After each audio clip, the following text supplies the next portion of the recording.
ఎన్నికల ముందల సంపూర్ణ మద్యపాన నిషేధం చేస్తా అన్నాడు, చేయలేదు. 45 సంవత్సరాలు నిండిన ఎస్సీ ఎస్టీ బీసీ మైనారిటీ మహిళల పెన్షన్ ఇస్తాన్నాడు, అది ఇవ్వలేదు. ఇంట్లో ఎంతమంది బిడ్డలుంటే అంతమంది బిడ్డలకి అమ్మ ఓడ ఇస్తానని మాట ఇచ్చి మాట తప్పాడు ఈ జగన్. తెలుగింటి ఆడపడుచుల కన్నీరు మేము చూసాం, వాళ్ళ కన్నీరు తుడిచే బాధ్యత మేము తీసుకుంటాం. అందుకే మహాశక్తి అనే పేరుతో మహిళలకి 4 హామీలు ఇచ్చాం. మొదటిది ఆడబిడ్డ నిధి. 18 సంవత్సరాల నుంచి 59 సంవత్సరాల వయసు కలిగిన మహిళలకి ప్రతి నెల 1500 రూపాయలు మన ప్రభుత్వం ఇస్తుంది. సంవత్సరానికి 18,000, 5 సంవత్సరాల్లో 90,000 రూపాయలు మనం ఇవ్వబోతున్నాం. ఇంకా తల్లికి వందనం కింద ఇంట్లో ఎంతమంది బిడ్డలుంటే అంతమంది బిడ్డలకి ప్రతి సంవత్సరం 15,000 రూపాయలు మన ప్రభుత్వం ఇస్తుంది. దీపం పథకం ద్వారా ప్రతి సంవత్సరం 3 ఎన్ని ఎత్తి చూపించండి, 3 గ్యాస్ సిలిండర్లు ఉచితంగా మన ప్రభుత్వం ఇస్తుంది. ఇంకా మహిళలు ఆర్టీసీ బస్సుల్లో కూడా ఉచితంగా ప్రయాణించే హక్కు మన ప్రభుత్వం కల్పించబోతుంది. ఇది యువగలం. యువతకు కూడా అనేక హామీలను ఇచ్చి మోసం చేశాడు ఈ జగన్. ఎన్నికల ముందల ప్రతి సంవత్సరం జాబ్ క్యాలెండర్ అన్నాడు, జాబ్లెస్ క్యాలెండర్ ఇచ్చాడు.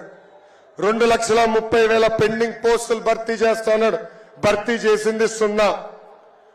మెగా డిఎస్సి ద్వారా ఉపాధ్యాయుల పోస్టులు భర్తీ చేస్తున్నాడు, అది గాలికి వదిలేశారు. ఇంకా 6,500 కానిస్టేబుల్ పోస్టులు భర్తీ చేస్తానని హామీ ఇచ్చి మాట తప్పాడు ఈ సైకో జగన్. అందుకే యువతకు చెప్తున్నా, 3 నెలలు ఓపిక పట్టండి. మీ యువగలం నేను విన్నాను, మన ప్రభుత్వం వస్తుంది. 5 సంవత్సరాల ప్రభుత్వ ప్రైవేట్ స్వయం ఉపాధి ద్వారా 20 లక్షల ఉద్యోగాలు కల్పించే బాధ్యత మేము తీసుకుంటాం. నిరుద్యోగ యువకులు ఎవరు ఉంటే వాళ్ళకి నిరుద్యోగ భృతి కూడా ఇచ్చే బాధ్యత మేము తీసుకుంటాం. ఈ జగన్ పాలన వచ్చిన తర్వాత crop holiday, aqua holiday, power హాలిడేలు ఎప్పుడు లేని విధంగా రైతులు ఆత్మహత్య చేసుకుంటున్నారు. అందుకే రైతులు ఆదుకునేదానికి ప్రతి సంవత్సరం మన ప్రభుత్వం 20,000 రూపాయలు ఇస్తుంది. బీసీ సోదరుల పైన ఎప్పుడు లేని విధంగా దాడులు జరుగుతున్నాయి. 26,000 మంది బీసీల పైన దొంగ కేసులు పెట్టి జైలుకు పంపించింది ఈ ప్రభుత్వం. అందుకే మన ప్రభుత్వ అధికారంలోకి వచ్చిన వెంటనే బీసీలకు ఒక ప్రత్యేక రక్షణ చట్టం మనం తీసుకొస్తున్నాం.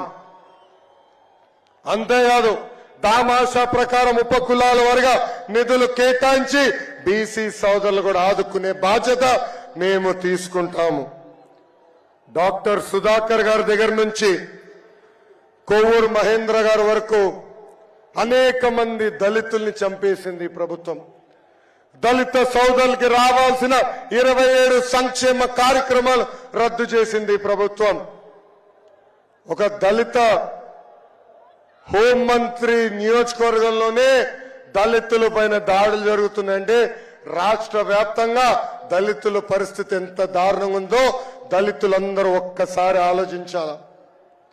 దళితులు చెప్తున్నా, మన ప్రభుత్వం వస్తుంది, మన ప్రభుత్వ అధికారంలోకి వచ్చిన వెంటనే ఆపేసిన 27 సంక్షేమ కార్యక్రమాలు మళ్ళీ మనం అమలు చేస్తాం.